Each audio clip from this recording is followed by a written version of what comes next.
Ilustrísimas autoridades, señoras y señores, como presidente de Nueva Economía Forum, tengo el placer de darles de nuevo la bienvenida al Fórum Europa, la tribuna política que organizamos con la colaboración de Asisa, BT y Red Eléctrica de España.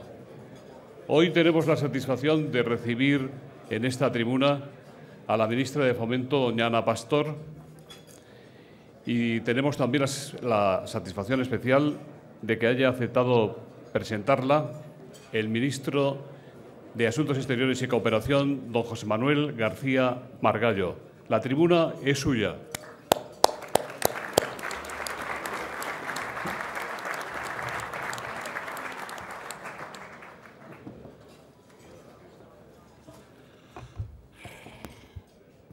Muchísimas gracias. Muchas gracias a Fórum Europa por darme la oportunidad de introducir a la ministra Ana Pastor. En los tiempos que corren, la política depara más malos ratos que buenos. Por eso hay que celebrar especialmente uno tan bueno como tener la oportunidad de presentar a Ana. Ana y yo nos sentamos en el Consejo de Ministros enfrente y nos miramos mucho cada vez que yo encuentro que hay algún tema de la que ella sabe más que yo, y por eso le estoy mirando continuamente. Unos ratos con más satisfacción y otros con menos, sobre todo cuando habla el ministro de Hacienda, que a los dos nos castiga por igual. Ana Pastor es una trabajadora incansable, una trabajadora que, a pesar de las muchas horas que dedica a llevar su ministerio, tiene siempre tiempo de escuchar a las distintas asociaciones o simplemente a los ciudadanos que quieren decirle algo. Ana, como ustedes verán luego, es también una gran comunicadora, una gran divulgadora, probablemente porque solo habla de lo que sabe, y cuando se habla de lo que sabe a la gente se le entiende maravillosamente bien. Ana tiene, lo verán ustedes por su currículum, un historial muy largo. Es licenciada en Medicina y Cirugía por la Universidad de Salamanca. Es funcionaria del Cuerpo Superior de la Salud Pública y Administración Sanitaria y empezó a desempeñar cargos de relevancia cuando fue directora general de Muface, lo que permitió conocer por dentro las tripas del Estado, los grandes cuerpos y los cuerpos de funcionarios del Estado. Pasó luego por el Ministerio de Educación, pasó luego por el Ministerio del Interior y pasó luego por el Ministerio de la Presidencia. En 2002 tuvo el honor de ser el primer médico que ocupó la cartera de Sanidad, en un momento especialmente difícil porque acababan de culminar las transferencias de sanidad a la Administración Pública. Y si alguien podía poner orden, era Ana. Y con buen criterio se le encargó esa cartera.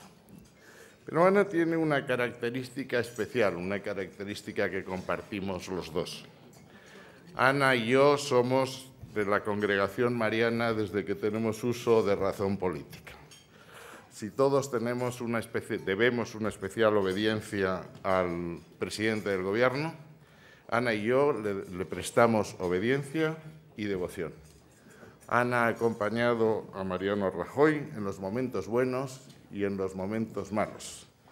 Ana y yo compartimos algo así como 2 días seguidos con un ordenador preparando o intentando encauzar las enmiendas al Congreso de Valencia, cuando la suerte del proyecto que ella y yo compartíamos pendía de un hilo. Ana Pastor tiene además otra característica que viene muy resaltada en todas sus actuaciones. Ana es una política de principios, es una política de valores y es una política que en toda su vida tiene una trayectoria perfectamente previsible, que es el adjetivo que más nos gusta utilizar en este Gobierno. Ha heredado el Ministerio de Fomento en el peor momento para ser ministro de Fomento. El Ministerio de Fomento es un ministerio lucido cuando las cosas van bien, cuando los presupuestos son bollantes y cuando dispone de créditos presupuestarios suficientes para atender a la labor que tiene encomendada. No ha sido así. El toro que le ha tocado no es bueno, pero lo está toreando con indudable maestría. Y puedo decir, y con eso termino, que con el apoyo, el cariño y la simpatía de todos los que tenemos la suerte de compartir la mesa del Consejo con Ana Pastor. Muchas gracias.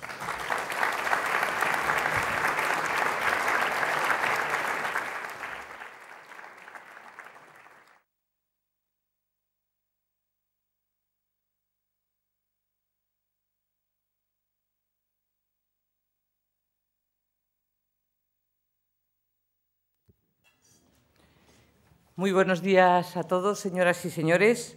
Señor presidente del Congreso de los Diputados, señor ministro de Asuntos Exteriores y de Cooperación, querido José Manuel, señor ministro de Justicia, señor ministro de Industria, Energía y Turismo, señor vicepresidente de la Comunidad de Madrid, señora delegada del Gobierno, vicepresidente del Senado, querido ministro Romay, queridos presidentes de la Diputación de Pontevedra y de Coruña y alcalde de Ferrol, muchas gracias por vuestro madrugón y por vuestra presencia también. Presidente de la Comisión de Fomento del Congreso, querida María Dolores, senadora y presidente de la Comisión de Fomento del Senado, y querido secretario de Estado, querido Rafael y querido subsecretario, querido Mario y querido Jordi Llané, que me pregunta en el Congreso de los Diputados y que hoy ha querido estar aquí, querido Jordi, vicepresidente de la Mesa del Congreso. Muchas gracias también.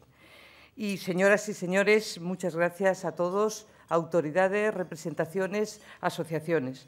Y muchas gracias a la mesa, muchas gracias a mi presentador, al ministro de Exteriores, que, como saben, es además un gran amigo, y muchos de los españoles que no le conocían estarán viendo en él cómo, a pesar de que estamos viviendo momentos difíciles, compartir el Consejo de Ministros con personas de la talla de José Manuel hace que las cosas sean mucho más fáciles. Gracias, José Manuel.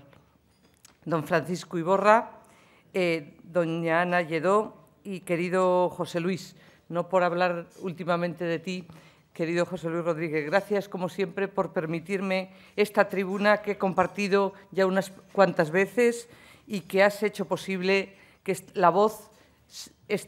mi voz se oiga cuando estaba en la oposición y ahora que estoy en el Gobierno. Te lo agradecemos todos porque posiblemente haya que cambiarle el nombre para llamarse esta tribuna la tribuna imparcial. Muchas gracias, José Luis. Y ahora voy a lo que importa, pero antes quiero felicitar especialmente a Pepe Folgado. Te llamo Pepe, felicidades por ayer, por tu nombramiento, por tu buen hacer y por ser además el patrocinador hoy de este encuentro. Sé que lo vas a hacer estupendamente bien y siento no compartir contigo, aunque compartiremos todavía algunas cosas de trabajo. Gracias al que ha sido un gran alcalde y es un gran amigo. Y voy a lo que importa. Voy a lo que importa porque, como ustedes saben, las responsabilidades del Ministerio de Fomento las he asumido, como decía el ministro de Exteriores, en un momento francamente complicado, en un momento en el que, como saben, la situación general de la economía española no pasa por sus mejores momentos. En un momento en que los objetivos del Gobierno, como saben, es lograr que este país vuelva a recuperar el crecimiento y la generación de empleo. En un momento donde los principios que tienen que inspirar la gestión de los servidores públicos ya saben que es la eficiencia, la honorabilidad y el rigor, que es lo que piden los ciudadanos. Y en un momento donde los empresarios, donde todas las personas que aportan una parte del PIB de este país y también los trabajadores, nos piden a los políticos un esfuerzo especial por hacer las cosas bien, por invertir de una manera prudente y, además, por priorizar lo importante. Y por eso, en estas circunstancias complicadas, en estas circunstancias tan complejas en las que muchas empresas han cerrado sus puertas, más de 250.000, en la que 5,3 millones de personas están en paro, aquí, en un momento en el que el sector que yo represento tiene problemas serios porque el paro y la destrucción de empleo ha incidido más en nuestro sector que en el resto de los sectores, aquí, donde el 53% de todo el empleo destruido ha sido en el sector fomento, donde han cerrado 90.000 empresas relacionadas con este sector, aquí es donde hay que hacer también reformas estructurales. España ha perdido durante estos últimos años su capacidad de crecer, pero hoy las cosas están saliendo, creo que, adelante. El Gobierno ha iniciado una senda de reformas económicas en profundidad. Primero, intensificando el proceso de consolidación fiscal, disminuyendo el déficit público y logrando, desde luego, cumplir los objetivos que nos hemos marcado. Y pasar, como ustedes saben, de un déficit público del 8 y pico a un déficit del 6, es decir, al contrario, tener el 6 y pasar al 8 ha sido, desde luego, francamente complicado y lo es para el Gobierno. Pero vamos a cumplir nuestros compromisos y los vamos a hacer con un presupuesto ajustado, realista y equilibrado, primando en todos los sectores aquello que es importante y prioritario. Y vamos a cumplir el objetivo del déficit público que tan importante es para lograr la credibilidad de nuestro país. Como saben, hemos abordado reformas de gran calado, reformas en todas las áreas ministeriales. Una reforma laboral que va a permitir, lo está haciendo ya, un mercado más flexible pero más estable y que logremos que las tasas del paro que tenemos puedan volver, desde luego, y puedan regresar a que 5 millones de personas tengan un empleo. La reforma financiera que devuelva la solvencia, lo está haciendo en buena parte, y la estabilidad al sector, también a este sector, al sector fomento, y que el crédito fluya y se pueda sanear el sector. El plan de pago de deuda a las administraciones públicas, a los proveedores, que, como saben, ha incidido directamente sobre nuestro sector, esta vez para bien, porque hay en este momento entre 30.000 y 50.000 millones, como saben, que se adeudaban de las administraciones públicas. O el efecto tan positivo que están teniendo algunas reformas, como las reformas de los desahucios, para apoyar a colectivos especialmente desfavorecidos. Y más reformas que van a venir en los próximos meses y que van a ir en la línea de la austeridad, de la transparencia y, sobre todo, de dedicar el dinero público, que es sagrado, a los temas importantes. Y por eso el Consejo de Ministros del pasado viernes aprobó una supresión importante de entes públicos que consistían en duplicidades e ineficiencias. Como saben, el Ministerio de Fomento es el que aportó mayor número, también somos el que tenemos más número, a esa desaparición de entes públicos que no tenían ningún sentido y que generaban, desde luego, un alto gasto. También les quiero decir que las reformas no han terminado porque hay mucha tarea por delante por hacer, porque las cuentas públicas tienen que estar acompasadas, desde luego, al crecimiento económico y, desde luego, las familias tienen que llegar a recibir el crédito que no han recibido hasta ahora. Y nosotros, desde el Ministerio de Fomento, tenemos que jugar un papel relevante. Y un papel relevante no por la propia relevancia de quien les habla, que no es el caso, sino por la relevancia que tiene el sector. Fíjense, el transporte aéreo es responsable de un 7% del PIB nacional, la vivienda de un 4,5%, el sector ferroviario 1,3%, los puertos un 1%, las carreteras más de un 0,3% y la aportación del transporte terrestre 2,1%. En total, un 16% del PIB de nuestro país depende de las áreas de responsabilidad del Ministerio de Fomento. Y algunos datos más al respecto. El sector aeroportuario genera 140.000 empleos directos y 440.000 empleos totales. Es decir, un 2% de la población activa está en el sector del transporte aéreo. La gestión y explotación del ferrocarril, 100.000 empleos. La construcción de obra civil, más de 220.000. Y en los puertos del Estado se genera una actividad de 200.000 empleos. La gestión y explotación de carreteras supone cerca de 30.000 empleos y los generados en la construcción de obra civil, sobre todo de carretera, más de 70.000 empleos. En total, el transporte terrestre ocupa también a 575.000 personas, que representan el 3,1% del total nacional. Estamos hablando, señoras y señores, de un sector que de forma directa nosotros, el Departamento de Fomento, damos empleo a 60.000 personas y de forma a través de la sociedad civil, a 1,5 millones de personas. Y por eso les quiero hacer 3 apuntes en lo que está consistiendo ya nuestra política, la política del Ministerio de Fomento. El primero es que somos el principal departamento inversor del Estado. A pesar de la crisis, vamos a seguir siendo el primer departamento inversor. Y por eso tenemos la más alta responsabilidad. Hasta el último euro, invertirlo bien, invertirlo de forma eficiente y hacerlo también con rentabilidad social y económica. En segundo lugar, que en un mundo globalizado en el que vivimos es esencial contribuir al desarrollo económico de un país, pero contribuir desde un sistema de transportes eficiente y un sistema de transportes interconectado. Una buena red de transportes no es fácil. El transporte terrestre, ferroviario, marítimo y aéreo tienen que tener intermodalidad. Esto tiene que permitir las conexiones, pero no solo las conexiones entre personas, que también, las conexiones entre los centros de producción, las conexiones de las fábricas y los polígonos industriales, de los centros logísticos, de los parques empresariales, de los puertos y de los aeropuertos, de las ciudades y también de las islas, que, por cierto, de las Islas Baleares y Canarias y Ceuta y Melilla, que están sufriendo en estos momentos la crisis más profunda del sector aéreo. Pero lo más importante de todo es que cuando pensemos en carreteras, en ferrocarril, en aeropuertos o en puertos, tenemos que pensar en la logística de nuestro país, que es la que genera de verdad empleo y genera riqueza. Les anuncio ya que en la primera o segunda semana del mes de abril estaré en Valencia presentando algo tan importante para muchos de los que están aquí. Es el corredor mediterráneo y es que 1000 y pico metros de vía y kilómetros de vía, 1200 exactamente kilómetros de vía, van a tener ancho UIC. Vamos a cambiar las traviesas, como dirían los ferroviarios, para poner de verdad al corredor mediterráneo en ancho internacional europeo, porque eso es lo que favorece de verdad la logística. Aquí hay presidentes de los entes públicos del Ministerio de Fomento y también de algunos puertos, como el puerto de Valencia. Y el señor Aznar, presidente del puerto de Valencia, sabe bien que lo más importante para un puerto puntero como el de Valencia, el de Barcelona, el de Vigo, el de Tarragona y todos los aeropuertos de la red del Estado es que tengan una buena logística y que tengan comunicación de ferrocarril especialmente, porque en este momento el transporte de mercancías por ferrocarril en España representa menos del 4% frente al resto de los países de la Unión Europea, que está en muchos de ellos en torno al 20%.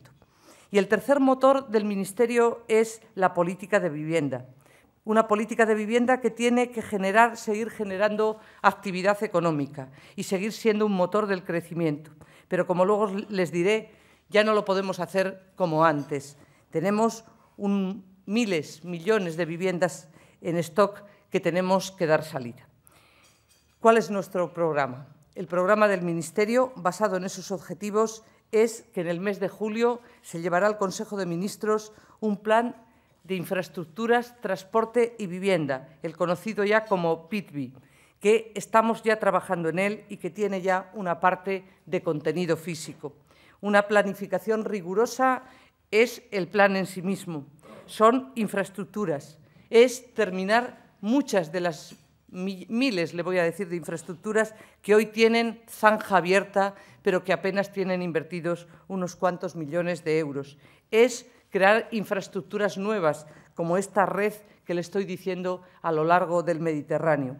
Y es también un plan que lo que hace es situar la inversión en los niveles acordes al escenario macroeconómico general, en un escenario presupuestario plurianual realista que impida la financiación de la obra pública con índices insostenibles de apalancamiento financiero, como el que nos hemos encontrado. Tenemos, como saben, una deuda en este momento de más de 40.000 millones de euros en el sector fomento, entre el Ministerio y todos los entes públicos. Por lo tanto, una de las máximas del plan es inversión realista y ajustada y bajando ese apalancamiento financiero que hace inviable algunas inversiones actuales. En segundo lugar, facilitar la actividad de los sectores productivos asociados a la obra pública, fijando un determinado nivel de inversión y mantenerlo estable, que eso es lo que va a dar a las empresas del sector seguridad. También quiero decirles que esto no lo vamos a poder hacer solos, como le he transmitido a muchas personas del sector, que la colaboración pública-privada requiere ahora un mayor esfuerzo. Eso sí, colaboración pública-privada equilibrada y viable, y no con algún modelo que nos hemos encontrado, como ahora hablaré, que está en una situación francamente casi de bancarrota. Y también los fondos europeos, que, como saben, contribuyen sin ninguna duda a la creación de infraestructuras en nuestro país. ¿Y todo esto para qué? Pues esto para crear certeza, que es la certeza, es un valor económico también. La certeza es que la gente llegue a confiar en quien les gobierna, porque saben sobradamente que cuentan con una planificación que es estable y que no cambia como cambia el viento. Una gestión eficiente, viable y sostenible no es nada fácil. Decía el ministro de Exteriores en mi presentación que he tenido el honor de estar en 5 ministerios. El Ministerio de Fomento, como me dijo una amiga el otro día, este es un ministerio de mayores. Y es verdad, es un ministerio de mayores, de envergadura. ¿Y por qué? Pues porque requiere de la máxima sensatez y requiere, desde luego, también los demás, que quieren que les diga, requiere de saber claramente qué vas a hacer. Requiere saber en un mapa y bajo un vistazo por dónde van a ir las vías en este país, por dónde van a ir las grandes infraestructuras, qué autopistas tenemos al borde de la quiebra. Significa saber por qué nuestros puertos, los más competitivos, tienen que hacer ahora esfuerzos para competir con otros puertos de otros países de Europa o de África. Y significa decirle a la gente, por aquí va a haber una infraestructura que va a ser utilizada. Y por eso les quiero decir que se han terminado, como saben, los aeropuertos sin pasajeros, o como diría el ministro de Exteriores, peatonales. También se han terminado todas esas inversiones absurdas, por ejemplo, hacer terminales en los aeropuertos que están vacías, pero sin embargo no haber abordado la mejora de la pista que es la parte más importante, como pueden imaginar, o algo tan fácil de entender como, por ejemplo, que tengamos estaciones del AVE programadas de 200 millones de euros o sociedades de integración del ferrocarril en algunas ciudades con un coste y con una deuda ya de 500 millones, cuando, como ustedes saben bien, lo más importante es que llegue el AVE a las ciudades y luego tendremos que ver qué estaciones nos podemos permitir. Pero el Ministerio de Fomento tiene un papel fundamental, que es trabajar con las empresas para que este sector, que está fuertemente internacionalizado, siga siendo, desde luego, puntero en el mundo. Tenemos en este sector de los mejores tecnólogos en el mundo, permítanme la inmodestia. Tenemos personas en este momento ya por todo el mundo. Estamos trabajando el sector público con el sector privado en lugares tan emblemáticos como, por ejemplo, la firma del contrato Meca Medina. Agradezco al ministro de Exteriores el apoyo que me está dando y las puertas que me está abriendo con todos los cancilleres en los viajes internacionales. He tenido muestras del apoyo y el afecto que tienen al sector en países tan distantes y tan distintos, como por ejemplo Argelia, donde he visto el reconocimiento a nuestras empresas y que quieren seguir contando con ellas. Pero estamos trabajando de una manera intensa en el sector de la navegación aérea y en el sector aeronáutico, que son claves y fundamentales porque tenemos un sector, el sector aéreo, que es, como saben, una potencia en el mundo. No podemos vivir aislados, tenemos que mirar hacia afuera. Les anuncio también que en los próximos meses, previsiblemente en el mes de junio, tendremos en el marco de la cumbre iberoamericana una cumbre con todos los ministros iberoamericanos y después con todos los empresarios de Latinoamérica y de España, porque la cumbre iberoamericana de este año, que está organizada, como saben, por la Secretaría General de Iberoamérica, tiene un objetivo fundamental, que son las infraestructuras como factor de desarrollo y que van a tener una importancia, desde luego, fundamental para el futuro de nuestro país, pero para el futuro especialmente de nuestros empresarios. El segundo objetivo es garantizar la cohesión territorial y el equilibrio entre todas las comunidades autónomas. Este es el gran objetivo también del Ministerio de Fomento. Miren, no les diría lo que pienso si no les digo que es muy importante la rentabilidad económica, pero que en algunos casos la rentabilidad de las infraestructuras es social. Querido José Manuel, estaba pensando en la Isla del Hierro, que tú sabes y tanto cariño tienes. La Isla del Hierro necesita estar comunicada. En ese caso, la rentabilidad para comunicar la Isla del Hierro es fundamentalmente una rentabilidad social, porque los servicios públicos tienen que hacer frente también a aquello que es necesario para la movilidad de los ciudadanos, lo cual es compatible perfectamente con que una medida prioritaria es el corredor mediterráneo, porque va a ser un elemento clave para la competitividad de las empresas. Por tanto, la cohesión entre los territorios de España va a ser fundamental y por eso habrá AVE que llegue a Galicia y al País Vasco. Claro que tiene que haber AVE, porque estamos viendo que es el modo de transporte que incluso, y dirán ustedes, ¿por qué dice incluso? Pues porque tiene rentabilidad. El AVE, bien gestionado, como luego hablaré, con tarifas flexibles, es capaz de generar no pérdidas al Estado, sino de generar ingresos al Estado. Lo que pasa es que hay que utilizar, desde luego, la gestión, los principios de la gestión, que son claves, que es adaptarte al mercado. Y, por lo tanto, lo que no puedes hacer es que el AVE cueste lo mismo un sábado a las 8 de la mañana que puede costar un lunes a las 8 de la mañana en hora punta. El tercer objetivo es, como les decía antes, la eficiencia. Y eso se logra desde el primer euro. Eso se logra dando ejemplo desde el propio Ministerio. Les parecerá que se ahorra poco, pero les puedo decir que unos cuantos millones de euros se han ahorrado suprimiendo parte de la estructura del Ministerio de Fomento. Eso sí, el subsecretario del Departamento y el secretario de Estado han adelgazado unos cuantos kilos. Creo que lo llaman la dieta Pastor, ¿no? Subsecretario. ¿Por qué? Pues porque hemos pasado de tener 3 secretarios de Estado a tener uno solo. Hemos pasado de tener decenas de entes públicos a hacer posible que desaparezcan más de 16. Y hemos hecho algo que creo que es fundamental, es ser restrictivos y ser austeros todos nosotros los primeros, los que estamos al frente del Ministerio. Y hay un cuarto objetivo muy importante, que es mejorar la calidad de la vida de la gente y los derechos de los ciudadanos. Se piensa en fomento y la gente piensa, ya me han sacado alguna viñeta con un trozo de autopista debajo del brazo. Pensar en fomento es pensar en autopistas y en ferrocarril, pero es pensar en ciudadanos, no solo en kilómetros. Y por eso también les transmito que aprobaremos en las próximas fechas un Real Decreto que contenga los derechos de los usuarios, los derechos que presten especial atención a la seguridad del viajero, a la competencia entre proveedores y operadores, pero para que ofrezcan un servicio de mayor calidad, a que la marca España, cuando se habla de transporte, sea referirnos a algo que funciona excelentemente bien y que tanto va a aportar, querido José Manuel, al sector del turismo.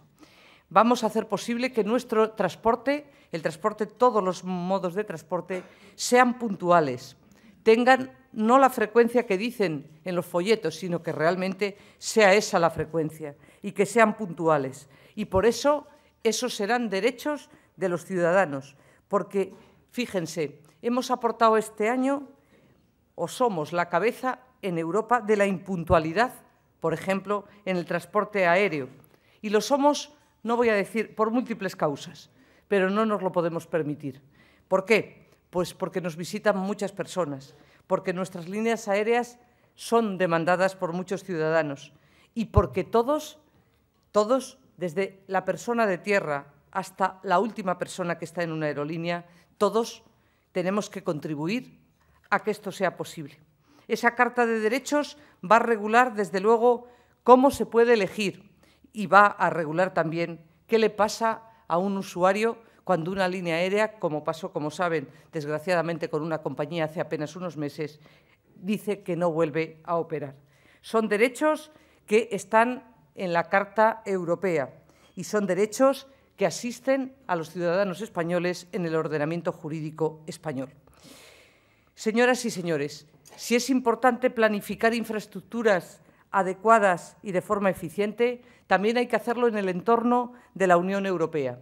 Y por eso, como saben, en ese entorno de la Unión Europea hemos propuesto a la presidencia danesa del Consejo Europeo, el pasado 8 de febrero, las apuestas de España, de nuestro país, para los próximos 20, 30 y 40 años, lo que se conocen como la red básica y la red global de transportes. Y por eso, cuando ustedes hayan escuchado que qué es más importante, si un corredor, el corredor central, el corredor atlántico o el corredor mediterráneo, quiero decirles que cuando se presentan las redes en Europa, lo que estamos es planificando el mapa de infraestructuras para el 2030 o el 2050. Y si me dicen qué va a ser lo primero, pues yo les diré, lo primero en este momento es lo que está planificado y está en marcha. Por ejemplo, va a ser lo primero que seamos capaces de tener ancho UIC en todo el corredor mediterráneo, lo cual nos óbice para que tengamos en cuenta que España somos todos, permítanme la obviedad, que España tiene una parte muy importante, que es la parte central de nuestro país, y que por eso no me iría yo bien del Ministerio si no planificara para el 2030 que va a haber un corredor central o para el 2050. Creo que lo compartirán todos ustedes conmigo. Hay un sector al que me voy a referir de modo especial porque esta es una conferencia que no puede ser omnicomprensiva de todo el Ministerio, porque, como les dije, era un ministerio de mayores. Esta parte tiene mucho que ver con un sector que, como saben, ocupa no solo muchos de los periódicos de nuestro país, sino que le ocupa y le preocupa a empresarios y a ciudadanos, que es el transporte aéreo y que es AENA, nuestro principal operador. Quiero decirles que vamos y estamos trabajando ya en mejorar la competitividad de nuestro operador. Estamos trabajando junto con Europa para la implantación del cielo único europeo. Estamos intentando, como me dijo el otro día un empresario en una reunión del sector del turismo, que tenemos que mejorar la asistencia en tierra. Estamos haciendo posible abrirnos a otros mercados, a mercados aéreos de terceros países, y estamos trabajando en un programa estatal de seguridad operacional. Pero en lo que más estamos trabajando es en poner en valor AENA Aeropuertos a través del desarrollo, y está aquí nuestro presidente, el señor Vargas, de un plan estratégico y de negocio que va a hacer posible la entrada de capital privado a la que les animo en este que es, como saben, yo le diría, aunque lleve aviones, que es un gran transatlántico, que es un operador de referencia en el mundo. Y me gustaría contar con la participación de todos los agentes implicados, también con las comunidades autónomas. Y por eso, en próximas fechas, vamos a aprobar el Comité de Coordinación Aeroportuaria para que las comunidades autónomas puedan participar de forma directa en que funcionen mejor las cosas. Hay otro tema que me preocupa de forma especial y al que me voy a referir, que son las autopistas de peaje. Como saben, las autopistas de peaje han generado valor en nuestro país y han supuesto, desde luego, una mejora de la calidad de vida. Pero en este momento muchas de ellas se encuentran en serias dificultades, en dificultades que tienen que ver mucho con la situación económica del país, con la bajada de la demanda, pero también en una política que ha supuesto que las expropiaciones han generado un sobrecoste que supera en muchos casos el 175% de lo previsto en la oferta de los concesionarios. Y por eso las medidas que va a poner en marcha el Gobierno son medidas para lograr el reequilibrio de este sector.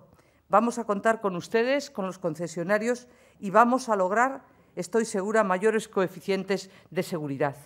Vamos a pedirles, desde luego, colaboración, pero nosotros, la Administración, el Ministerio de Fomento, hará posible que muchas de las compañías que están ahora operando puedan tener, desde luego, más reequilibrio y más retorno. Y por eso les anuncio ya un cambio en la ley para ampliar periodos concesionales y reequilibrar a otros concesionarios. También quiero decirles que vamos a promover la participación de fondos de inversión a través de partenariados público-privados para que tengamos una financiación privada más sólida y estable en las infraestructuras futuras. Y vamos a tratar de acceder a los fondos europeos en competencia con el resto de los países europeos. También estamos pensando en algunas medidas que podían ser interesantes en el futuro, interesantes para dar solución a largo plazo, medidas de gran calado, que tienen que pasar necesariamente por financiar las necesidades de los concesionarios, pero también licitar esas nuevas concesiones. Y también estamos pensando en que la empresa SEITSA, que es una empresa pública, pueda comprar valores negativos a las concesionarias con problemas.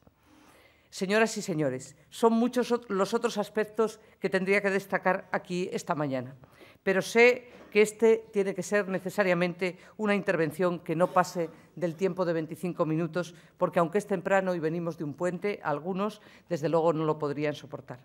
Gracias también a la alcaldesa de Madrid por su presencia.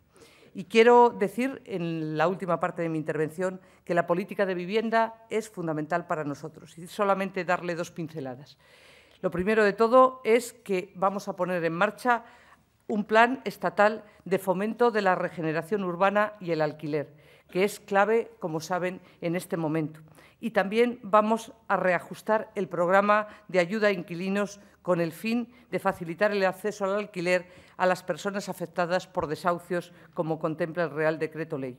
Estamos trabajando en la Ley del Suelo y en la Ley de Arrendamientos Urbanos para que se genere mayor confianza en nuestro país y pueda volver a haber inversión extranjera, que nos hace, como saben, mucha falta. Querido José Luis, termino ya. Querido ministro, querido presentador, sé que tienes además mucha prisa. Vamos a seguir trabajando, desde luego, por hacer posible que el Ministerio de Fomento, que es el principal inversor de los ministerios del Gobierno, a pesar de la crisis, siga dando estabilidad y genere empleo y genere riqueza. Y por eso vamos a cerrar el mallado de carreteras para multiplicar sus efectos. Vamos a completar un número importante de trazados del AVE que están solamente empezados y que tenemos que terminar. Y, sobre todo, vamos a hacer posible que la asignatura pendiente del transporte de mercancías sea de verdad un referente en Europa en unos pocos años. Queremos transformar el modelo aeroportuario para que todos los operadores puedan ser capaces de generar valor en nuestro país. Y vamos a poner al usuario, como les dije, al viajero, en el centro de la política de transporte, pero no con declaraciones, que están muy bonitas. Yo cada vez que oigo lo de ciudadano, cliente y todo esto me parece estupendo, pero lo que sé es las molestias que sufren las personas cuando llegan a un aeropuerto porque tienen controles de seguridad, o lo que he visto en ferrocarriles, que me lo había preguntado muchas veces, ¿por qué tengo que pasar la maleta por un detector, pero sin embargo la persona pasa tranquilamente? Son cosas que le llaman la atención a todas las personas, aunque no sepan mucho del sector. Son, desde luego, algunas de las medidas que vamos a poner en marcha, pero eso sí, teniendo presente que el transporte es para generar riqueza y también para atender a las personas. Bueno, estos son algunos de los retos que tenemos por delante, que los asumimos con un pequeño, gran equipo, porque hay más de 6.000 personas trabajando con nosotros en el Ministerio y pilotados por el secretario de Estado y el subsecretario y todos los presidentes de los entes públicos, todos los directores y, desde luego, todas las personas que me acompañan, y también con la ayuda inestimable de quien forma parte de los grupos parlamentarios. Y quiero dar aquí las gracias a los presidentes de las comisiones del Congreso y del Senado por la ayuda y también, como no, querido Jordi, a los grupos políticos, porque sin vosotros, sin contar con el apoyo de los grupos políticos, será muy difícil sacar esta política adelante. Creo que si hay una política de Estado es esta política, la política de las infraestructuras, frente a la política de qué hay de lo mío, que está también muy bien, pero frente a esa política de que predomina qué hay de lo mío, es la política de qué hay para todos. Decía Kennedy en algunas de sus frases más comentadas que en el presente nuestra preocupación debe ser el futuro, ya que el mundo está cambiando. Por eso me verán que hablo bastante poco del futuro, aunque tendría muchas cosas para hablar. Y ahora lo que toca, como saben, es ir para adelante. El modo de hacer el pasado ya no basta, decía Kennedy. Para mí tampoco basta. Trabajemos todos sin escatimar esfuerzos y con la ayuda, hay una parte muy importante del sector aquí, y con la ayuda de todos ustedes. Tenemos mucho que aprender y estamos dispuestos a aprender todos los días desde primera hora de la mañana. Muchísimas gracias.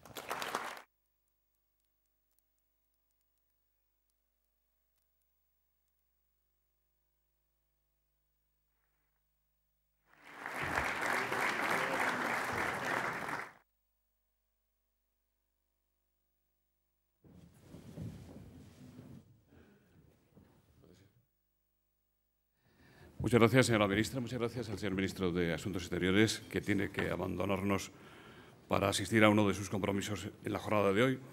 Cristina Montalvo, de Noticias 4, le pregunta: los sindicatos presentan hoy su propuesta de servicios mínimos del transporte para la huelga general basándose en lo acordado en 2010. ¿Qué planes y criterios tiene el Ministerio al respecto? Hay otras preguntas en relación con este tema, ya que los transportes públicos son vitales en el seguimiento de la huelga general y para que sea visible o no su impacto, es decir, el éxito de la convocatoria.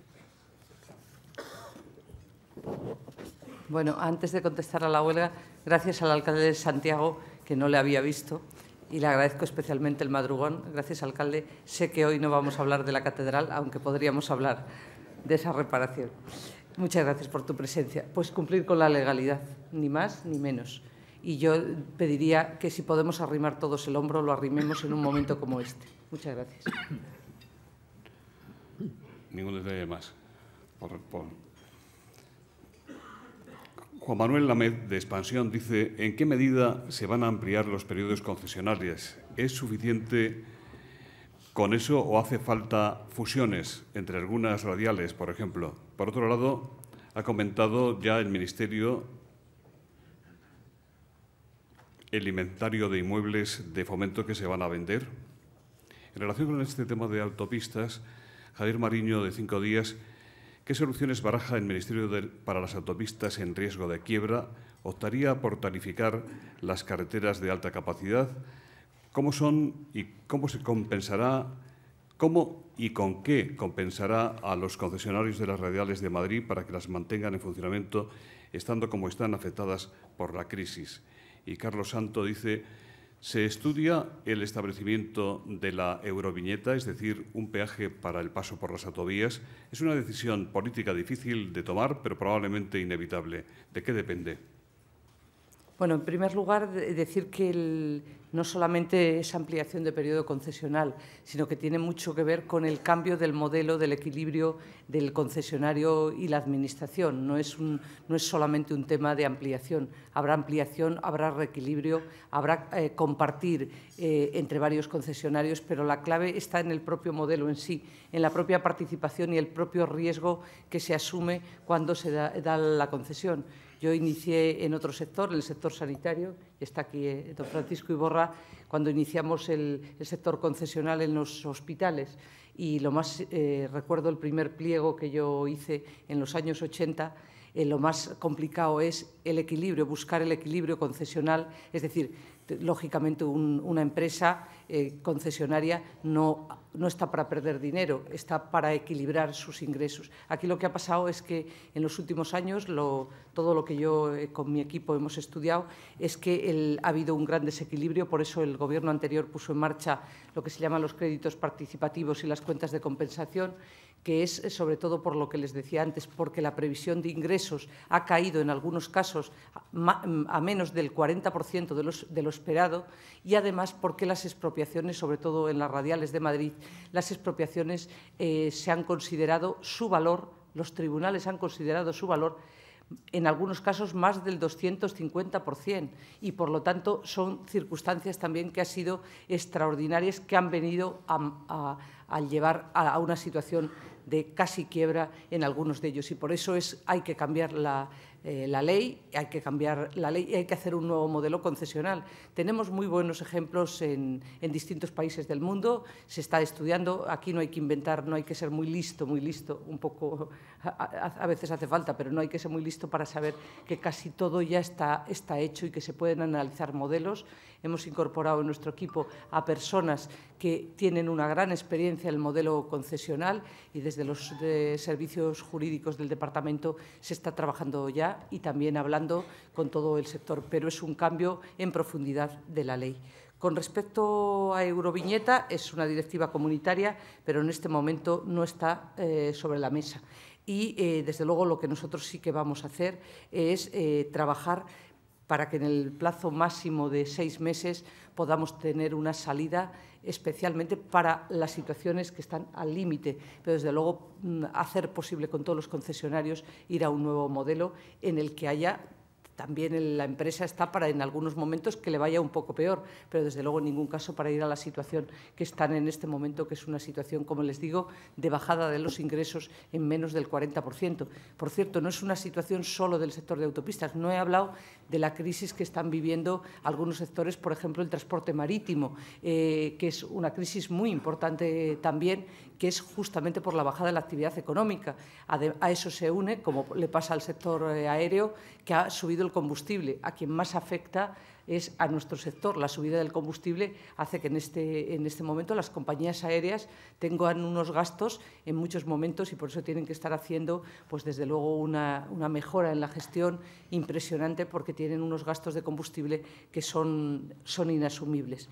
Y hay otra pregunta que también que han hecho, que es con respecto al inventario del Ministerio. Bueno, fundamentalmente lo que estamos haciendo es reordenando todos nuestros espacios y haciendo posible que, desde luego, que no paguemos alquileres y que todo aquello que podamos tener dentro de casa, pues lo tengamos dentro de casa. Como a nadie se le ocurriría, si tiene un apartamento en la playa, pues irse a un hotel. Pues esto es lo mismo, ¿no? No te puedes ir a un hotel si tienes tu propio apartamento.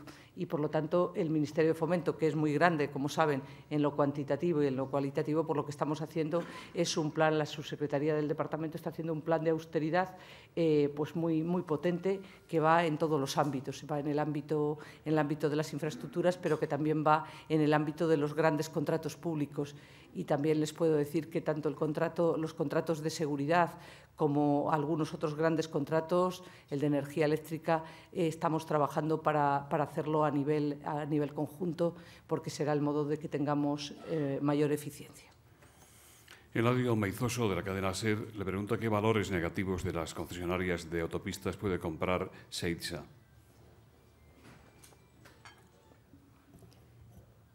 Estamos trabajando precisamente en ello.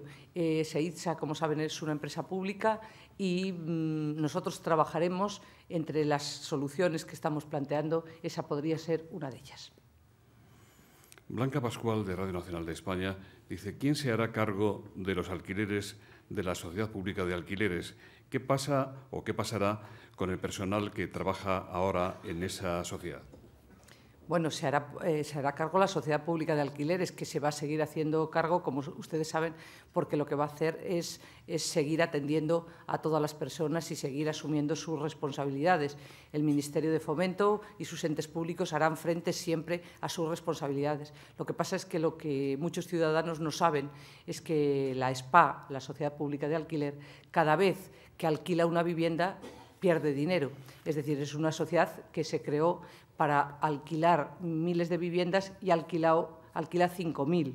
Entonces, claro, el Estado no nos podemos permitir tener una infraestructura costosa para hacer una actividad que, como saben, además la competencia la tienen las comunidades autónomas, pero les puedo anticipar que, desde luego, vamos a seguir trabajando y vamos a seguir haciendo posible, como no, que SPA funcione en tanto en cuanto, y luego se extinguirá, pero las responsabilidades de SPA, desde luego, son del Ministerio de Fomento y las asumimos plenamente. Jacinto Jongueras le pide algún detalle más concreto sobre la privatización de los aeropuertos españoles. ¿Se hará por paquetes, unos aeropuertos sí y otros no, todos juntos, con posible participación de las comunidades autónomas o no? Se está trabajando precisamente en ese plan de poner en valor AENA Aeropuertos, y en este momento ni está nada descartado ni está nada cerrado, y por lo tanto lo que será el modelo mejor, desde luego, pero hay que poner en valor AENA porque se pretendía enajenar, sacar a concesión dos importantes aeropuertos, como saben, pero lo que no se contó es que estaban en un momento en el que el valor de AENA Aeropuertos había caído casi a la mitad, según, desde luego, las auditorías externas, y por lo tanto tú no puedes vender lo mejor de tu casa justamente en un periodo de recesión económica y en un momento en el que estás sacando del conjunto de AENA Aeropuertos, además, dos aeropuertos que tienen, como usted sabe, una gran importancia desde el punto de vista de los retornos. Luis Ontoso, de ABC. Ante la caída de la inversión pública, ¿podría optar el Gobierno a un peaje para financiar las nuevas infraestructuras, como el propuesto por el primer ministro británico, David Cameron. Juan Manuel Lamet, de Expansión, dice: el ministro de Economía anunció una caída del 40% de la inversión pública. Al ser el primer departamento inversor, ¿va a ser el Ministerio de Fomento el principal afectado? ¿Va a caer más de un 40% la inversión de ese ministerio, de su ministerio?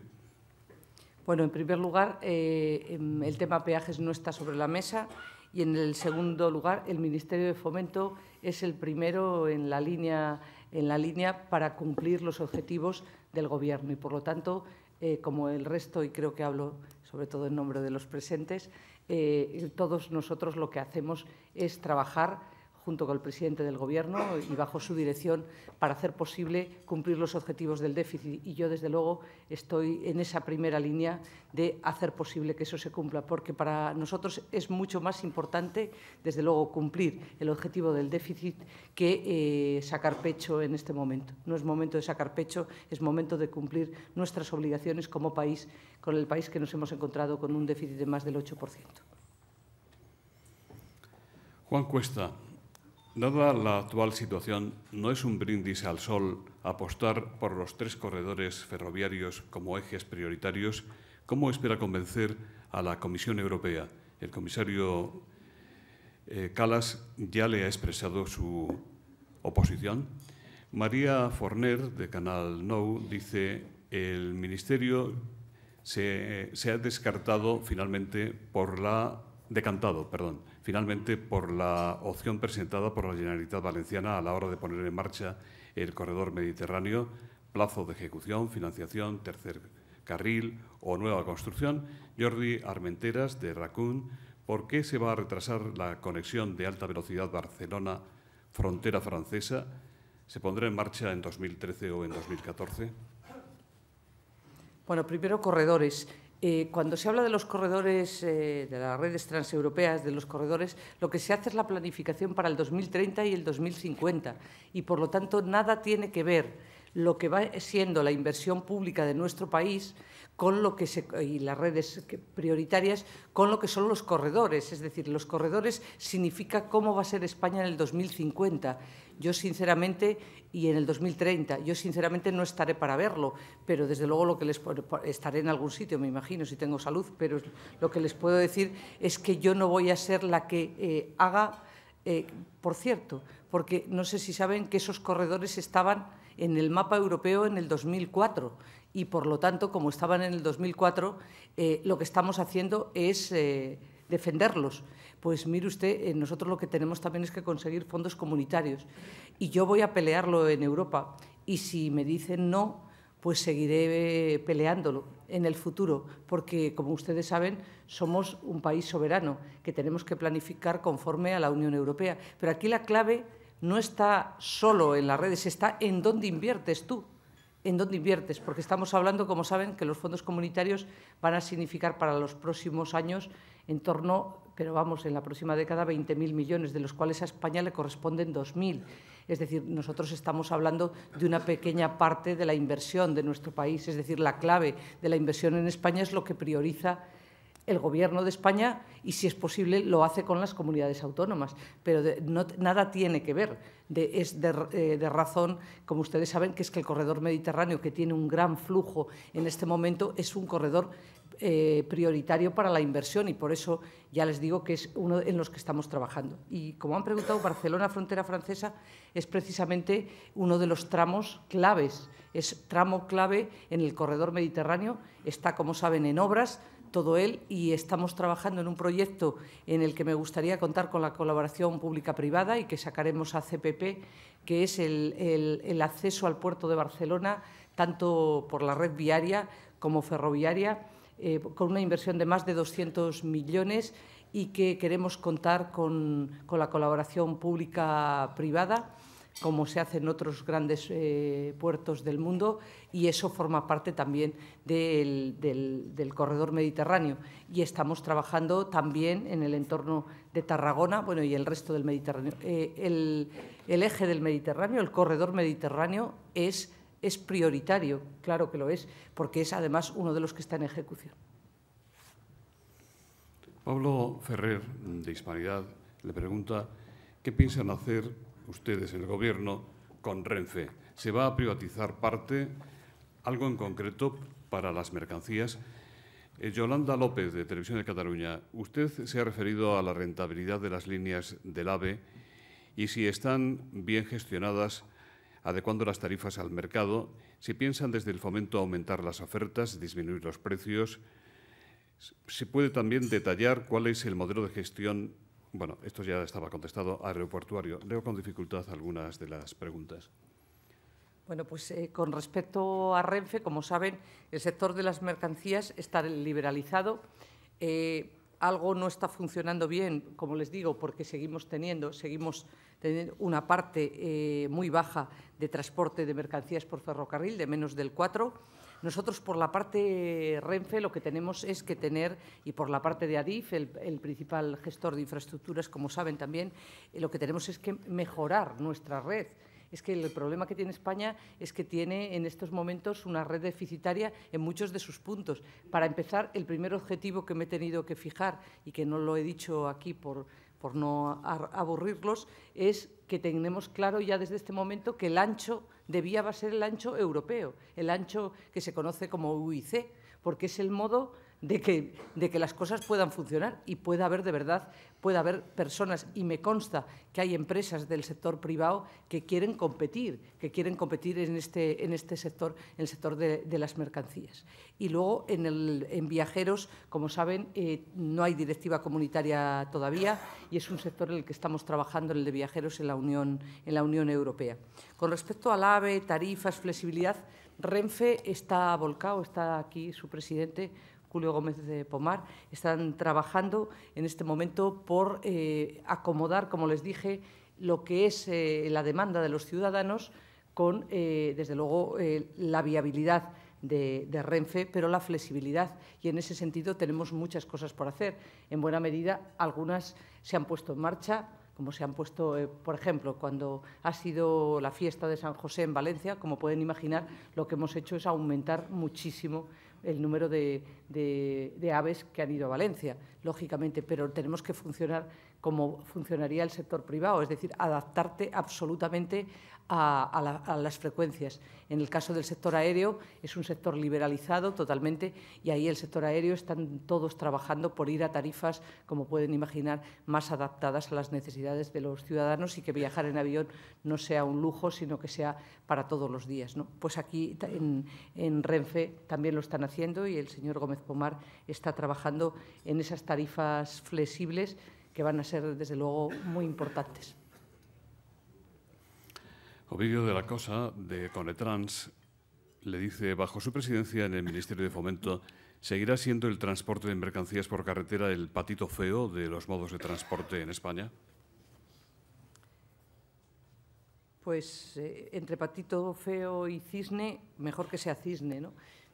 Yo creo que es el gran sector que tenemos que hacerlo, del pequeño sector al gran sector. Para eso hay que tomar, me dicen los técnicos, pues muchas medidas, pero la primera de todas es el ancho UIC, la segunda es el modelo de tracción, la tercera es el largo que pueden tener los propios trenes, si tienen que tener 750 metros, es decir, lo que tenemos que hacer es ser competitivos de verdad. Piensen que en este momento las ciudades que tienen puerto, por los puertos, sale y entra el 70% del total de mercancía. Es decir, en Vigo o en Bilbao, el 70% de la mercancía entra y sale por el puerto. Si somos capaces de que tengan una magnífica comunicación ferroviaria en nuestros puertos, seremos capaces de poner mucho más rápido, desde luego, esa mercancía en el centro de Europa y en cualquier lugar. Y por eso, como estamos haciendo inversiones en los puertos, que ustedes conocen de terminales semiautomáticas y automáticas de contenedores, de tal modo que el puerto de Algeciras tiene en este momento una de las, saben que tiene un volumen de tráficos importantísimo y tiene uno de las terminales de contenedores ya más grandes de Europa. Lo estamos haciendo también en el puerto de Barcelona. He estado hace apenas 15 días en el puerto de Barcelona y se está haciendo, hay una empresa china que va a invertir, está invirtiendo ya más de 200 millones en este momento en una terminal automática de contenedores. Por lo tanto, esa riqueza luego la tenemos que mover y la tenemos que mover desde los puertos, desde nuestros puertos al resto de Europa, ¿no? Y luego tenemos, como saben, África ahí al lado, y por eso yo en Algeciras dije el otro día que era el kilómetro cero de las redes transeuropeas, porque desde Algeciras, como saben, entran el mayor número de toneladas, entran millones de toneladas que llegan a todos los puntos de Europa. Desde El Economista, Pilar Rodríguez dice: muchas empresas españolas han hecho grandes inversiones en Argentina. ¿Qué tipo de medidas va a tomar el Gobierno ante el creciente abuso del Gobierno argentino para hacerse con algunas, como Repsol? El Gobierno de España trabajará, como siempre lo ha hecho, por la defensa de todos los intereses españoles y por la defensa de nuestros empresarios allá donde estén en cualquier lugar del mundo. Alfonso Vázquez Fraile, de la Confederación de Cooperativas de España, dice: el Plan Nacional de Viviendas 2009-2012 ha sido un fracaso, pero ha generado una demanda real e insatisfecha de 100.000 viviendas cooperativas con las obras paradas por falta de créditos, de los créditos establecidos. Por ello son necesarias las viviendas en propiedad. Luis Rubano, de Uacobi, dice: hay más de 400 familias gallegas que han dedicado sus ahorros a comprar suelo protegido a empresas públicas gallegas y ahora no tienen préstamo para construir. ¿Puede hacer algo el Gobierno al respecto? Disculpe, Juan Carlos de La Sexta dice: ¿puede usted concretar un poco más algunas líneas del plan anunciado de regeneración de alquiler y de ayuda a personas desahuciadas? ¿Será una ayuda directa? Bueno, en primer lugar, decirle que el Plan de Vivienda 2009-2012 se va a evaluar ahora, que está todavía, y por lo tanto mi respeto siempre a un plan en vigor y por lo tanto que estamos asumiendo el pago todavía y lo que estamos es trabajando en el nuevo plan.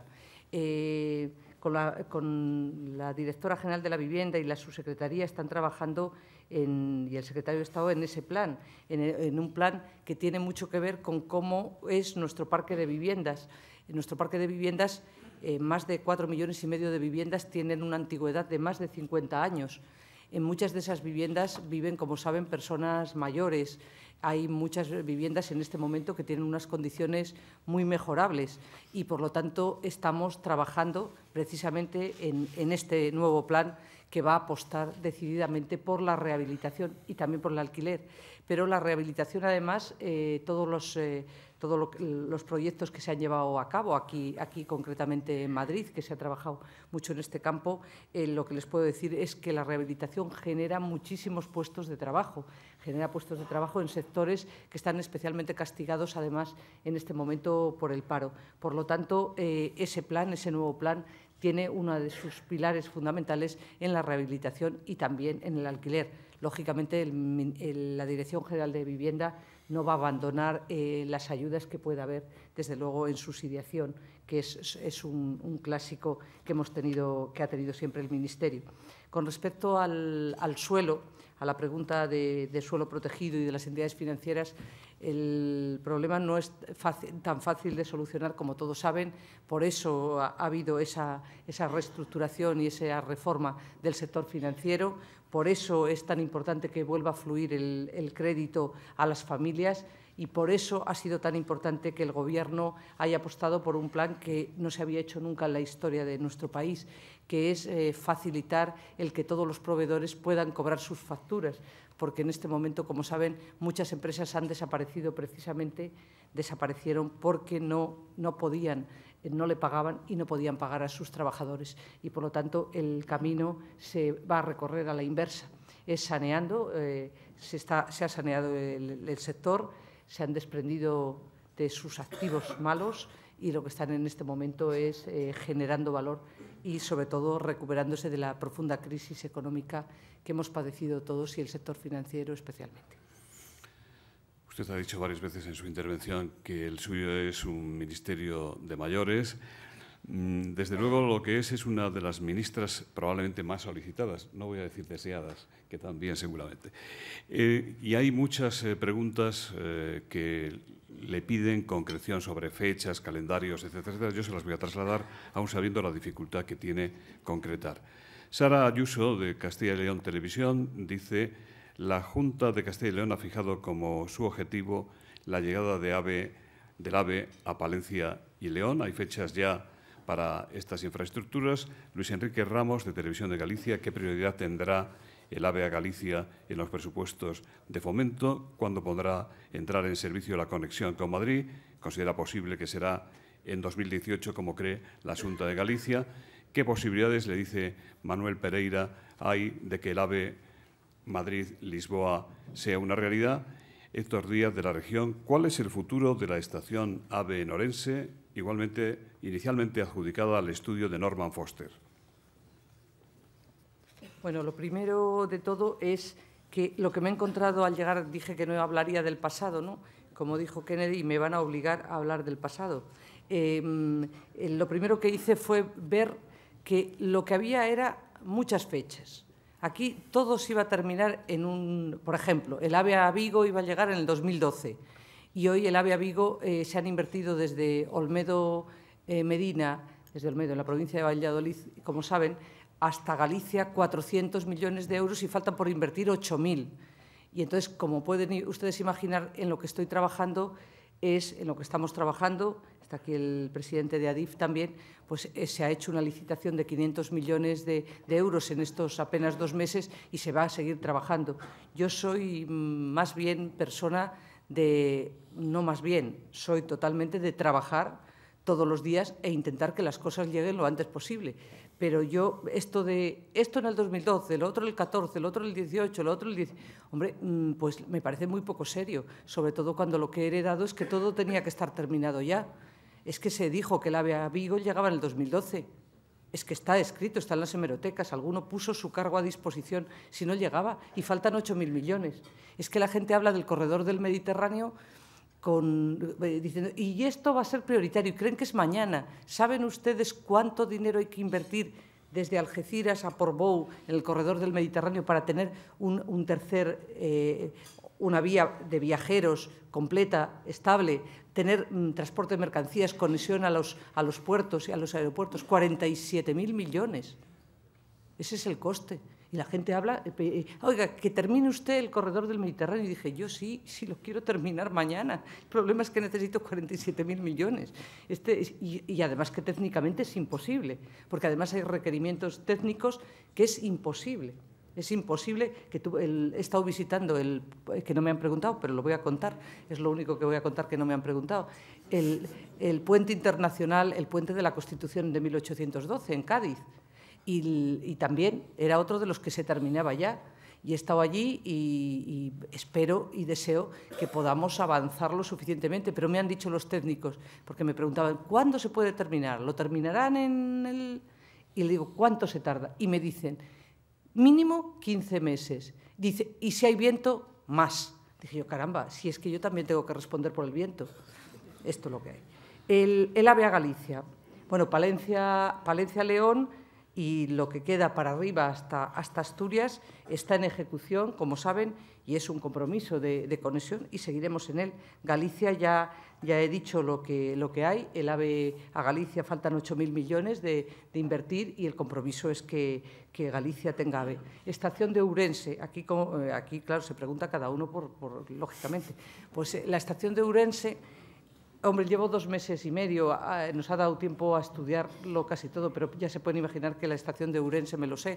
La estación de Ourense tiene fundamentalmente que el coste total de la estación de Ourense, la entrada de todo el plantel de vías, más la estación, todo esto vale más de 500 millones. Y además no se soterra la vía, es decir, vale eso y sin soterrar la vía. Y entonces, lógicamente, lo que estamos es estudiándolo, porque tal como está el país, 500 y pico millones me cuesta mucho.